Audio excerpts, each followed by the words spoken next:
There are plenty of examples from across alternate worlds of authoritarian regimes ruling over an embittered population with an iron fist. Yet despite their frequent and ostentatious displays of power and wealth, many of these governments seem completely incapable of surviving a rebellion once it occurs. What's rare, however, is to come across a dystopian nation so incompetent that it seems to have been built solely for the purpose of encouraging a mass revolt and then collapsing almost immediately. A state designed to fail culturally, ideologically, and economically. There is no better example of this than the nation of Panem. Founded in the ruins of a post-apocalyptic North America, Panem is comprised of 12 districts, each specializing in a specific industry. These districts are bound to the capital, Panem's largest city, and home to the nation's central seat of government. After a previous rebellion against the capital failed, every year each district offers one boy and one girl to serve as tributes in a gladiatorial contest, serving as a reminder that the districts exist at the capital's mercy. Can you see the problems here already? Let's break it down. I think the biggest weakness Panem suffers from is its fantastically inefficient district system. There's a few different sources on where these districts are located in North America, but they all portray them as sizable regions, rivaling or surpassing the largest modern US states. The problem here is that each district is based around a single industry. District 7, for example, makes lumber. District 11 is in charge of agriculture. You get the idea.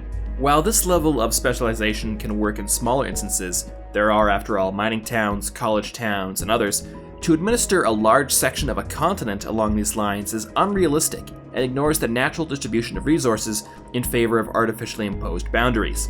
Just as an example, let's look at California.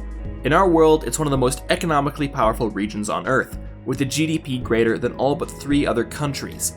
Its major industries include finance, real estate, professional business services, energy, manufacturing, information and technology, educational services and healthcare, retail, trade, arts and entertainment, construction, agriculture, forestry, utilities, mining, transportation, and so many others. So what does District 4, Panem's version of California, produce? Fish. Now, you can argue that not all of California's industries could re-emerge following whatever events led to the foundation of Panem. But the region would still be home to an abundance of natural resources, and to ignore all of them in favor of just one is willfully senseless. One of the main advantages of decentralizing any industry is to prevent unfavorable circumstances from affecting your entire economy. If inclement weather affects citrus production in California, you have backups in Florida, and because the entire industry of California isn't based around fruit, its effects on the national economy are minor. Contrast that with District 4. One bad fish harvest and half the country faces starvation. With every district supplying a critical resource and no other district allowed to produce the same thing, it means if even one suffers some sort of issue, the entire country collapses. To make matters worse, it also means that every resource has unnecessarily long travel times. Rather than growing your own corn, if you live in the wrong district, you gotta wait for it to be shipped to you from across the country. I can't imagine any rationale for running a technologically sophisticated economy like this. I have to imagine there's been at least one phone call where some guy has messaged the Capitol with news like, hey, this is Roy from District 10. We just uncovered a bunch of rare earth elements valued at well over $1 trillion. What do we do? And the response being, sorry pal, you live in the livestock district. Unless what you found goes well on a burger, I don't want to hear about it.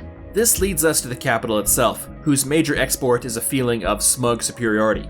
The capital seemingly exists only to antagonize the rest of the districts, with endless displays of colorful extravagance in contrast to the grim poverty that grips the rest of the country. The capital's hostile relationship to the rest of Panem is epitomized in the Hunger Games. In this competition, a boy and girl from each district are forced to fight one another in a battle to the death. This serves as a form of entertainment for the capital and a reminder to the remainder of the districts never to rebel again.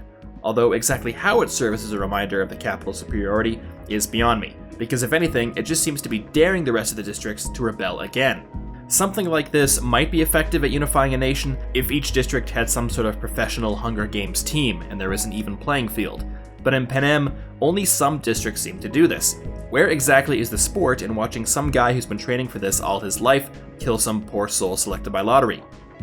Who is watching the Hunger Games and saying to themselves, well, I really hate the Capitol, but I gotta hand it to them. They did an excellent job of murdering that 12-year-old.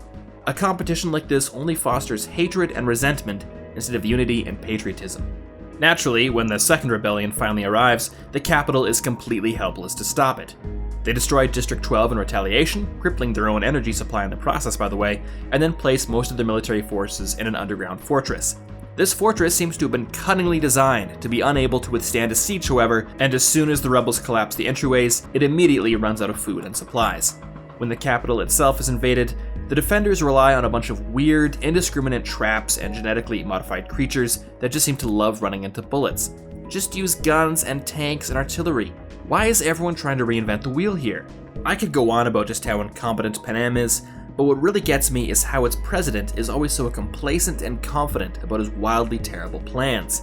Everything he attempts ends in complete failure, but he is just too busy making toasts with his cadre of upper-class idiots to even notice. He remains completely oblivious to his own failures and acts like everything is proceeding entirely to some brilliant strategy known only to him. Panem's inevitable swift defeat isn't the result of maintaining the worst economic system ever designed and ignoring the realities of a civil war, but rather due to the clever manipulations of a master strategist whose brilliance was just too much for even his tremendous intellect to overcome.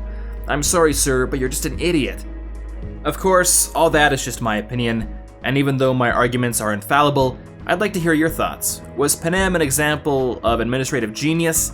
Is turning California into a giant fish farm a great idea? What's the point of using a bow and arrow in a modern war? Let me know in the comments. And until next time, thanks for watching. The Templin Institute investigates alternate worlds and realities. If you've enjoyed this video and would like to directly support us, vote in polls to determine future topics, and receive some cool rewards, please consider pledging to our Patreon page.